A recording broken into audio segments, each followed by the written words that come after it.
Hello students, in this video we are going to learn about 8th standard science unit number 15 la irukra chemistry in everyday life lesson oda Roman letter second one fill in the blanks. Okay va?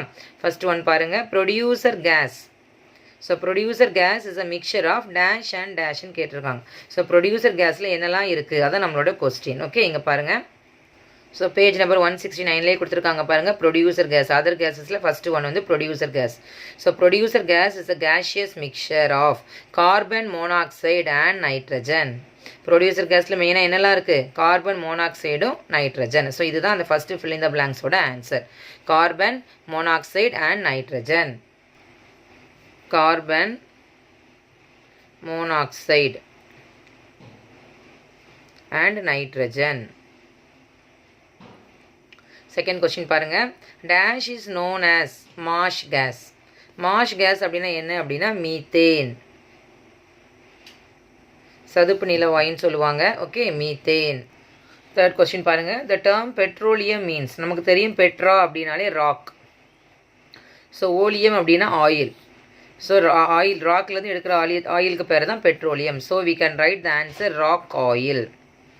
So என்ன எழுதலாம்? Petroleum அப்படின்னா என்னது? Rock oil. Okay, next one பாருங்கள், heating coal in the absence of air is called. நம்ம கோலை வந்து options of ஏர் கண்டிஷனில் heat பண்ணுறோம் அப்படின்னா கோல் வந்து டெஸ்ட்ரக்ட் ஆகி நியூ ப்ராடக்ட்ஸ் ஃபார்ம் ஆகும். அந்த ப்ராசஸோட நேம் என்ன அப்படின்னா டெஸ்ட்ரக்டிவ். நல்லா கவனிச்சுக்கோங்க, டெஸ்ட்ரக்டிவ்னு அழிக்கிறது. டெஸ்ட்ரக்டிவ் டிஸ்டிலேஷன், அழிச்சிட்டு அதை வந்து டிஸ்டில் பண்ணுவாங்க. So distillation of coal. So this only answer for this process. Heating of coal in the absence of air is called destructive distillation of coal. Okay, next question பார்க்கலாம். An example of fossil fuel. First உங்களுக்கு தெரியணும் fossil fuel அப்படின்னா என்ன. So fossil fuel அப்படிங்கிறது dead remains, அதாவது பழைய காலத்தில் இருக்கிற dead remains plants, animals எல்லாம் buried under the earth. Okay, over millions of years ago under high temperature, high pressureல அந்த அதெல்லாம் என்னதான் மாறிடும்னா ஃபியூவலாக மாறும். அந்த ஃபியூவலுக்கு பேர் தான் fossil fuel. அதுலேருந்து ஒரு எக்ஸாம்பிள் தான் கேட்டிருக்காங்க. அது என்னெல்லாம் பார்த்தீங்கன்னா கோல், பெட்ரோலியம், நேச்சுரல் கேஸ். என்னெல்லாம்? கோல், பெட்ரோலியம், நேச்சுரல் கேஸ். ஸோ இதில் நம்ம எதுனாலும் ஈஸியாக எழுதிக்கலாம். ஸோ நம்ம ஈஸியாக நமக்கு தெரிஞ்சது கோல். நாட் ஓன்லி தி கோல் எழுதிக்கலாம், பெட்ரோலியம்.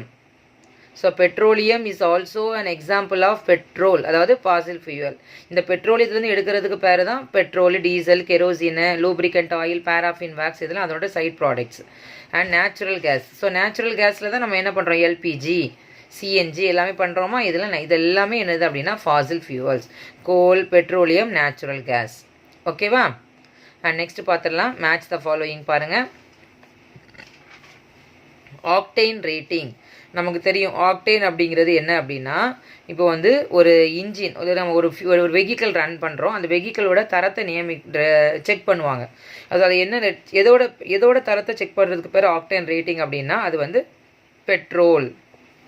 ஆக்டேன்னா என்னது? பெட்ரோல். ஸோ பெட்ரோலை ரேட்டிங்கை செக் பண்ணுறதுக்கு பேர் தான் ஆக்டேன். ஸோ அப்போ நீங்கள் பார்த்தீங்கன்னா பெட்ரோலை செக் பண்ணும்போது அதில் ஆக்டேன் கண்டென்ட் வந்து அதிகமாக இருக்கும். ஓகேவா? அப்போ டீசலுக்கு என்ன பார்ப்பாங்க அப்படின்னா அதோட சீட்டேன் நம்பர், ரெண்டுமே கெமிக்கல். சீட்டேனை பற்றி பார்க்குறது என்னதுன்னா டீசல். அதனால தான் பெட்ரோல் இன்ஜினுக்கு ஆக்டேன், டீசல் இன்ஜினை மாற்றி போட்டால் இன்ஜின் வந்து டேமேஜ் ஆயிரும். ஸோ ஏன் அப்படின்னா அதில் ஆக்டேன் நிறையா இருக்கும், சீட்டேன் கம்மியாக இருக்கும். டீசலில் வந்து சீட்டேன் அதிகமாக இருக்கும், ஆக்டேன் வந்து கம்மியாக இருக்கும். நெக்ஸ்ட் பாருங்கள், சிம்பிளஸ்ட் ஹைட்ரோ கார்பன். நமக்கு தெரியும் அது மீத்தேன். அடுத்தது பாருங்கள், பீட் அப்படிங்கிறது என்னன்னு கேட்டிருக்காங்க. பீட் அப்படிங்கிறது ஃபஸ்ட்டு ஸ்டேஜ் கோல். இதுக்கு அப்புறமா போச்சு அப்படின்னா அது வந்து நமக்கு என்னது? லிக்னைட்டு, பிட்டுமினஸ், சப் பிட்டுமினஸ், ஒரு ஸ்டேஜில் எடுக்கும்போது ஒரு கோலாக கிடைக்கும். ஃபஸ்ட்டு ஸ்டேஜ் கோல் அப்படின்னா என்னதுன்னா பீட். லிக்னைட்டு பார்த்தீங்கன்னா என்ன கலரில் இருக்கும் அப்படின்னா ப்ரௌன் இன் கலரில் இருக்கும். நல்லா கவனிச்சுக்கோங்க, நமக்கு தெரிஞ்ச கோல் அப்படின்னாலே பிளாக் கலரில் தான் இருக்கும். ஆனால் ஒரே ஒரு கோல் அது ப்ரௌன் கலரில் இருக்குது அப்படின்னா அது லிக்னைட் தான். இது நிறைய காம்படிட்டிவ் எக்ஸாம்ஸ்லாம் இந்த கொஸ்டின் கேட்பாங்க. ஓகேவா? லிக்னைட் வந்து என்ன கலரில் இருக்குது அப்படின்னா ப்ரௌன் கலரில் இருக்கும். இதை வந்து மறந்துடாதீங்க. ஏன்னா அதோட கண்டென்ட் ஆஃப் கார்பன் வந்து கம்மியாக இருக்கிறதுனால 36லேருந்து 45% வரைக்கும் தான் இருக்கும் அதோட கோல். அதனால அது என்ன கலரில் இருக்குன்னா ப்ரௌன் கலரில் இருக்குது. Do you all understand this? Fill in the blanks, so match the following. Okay, thank you students.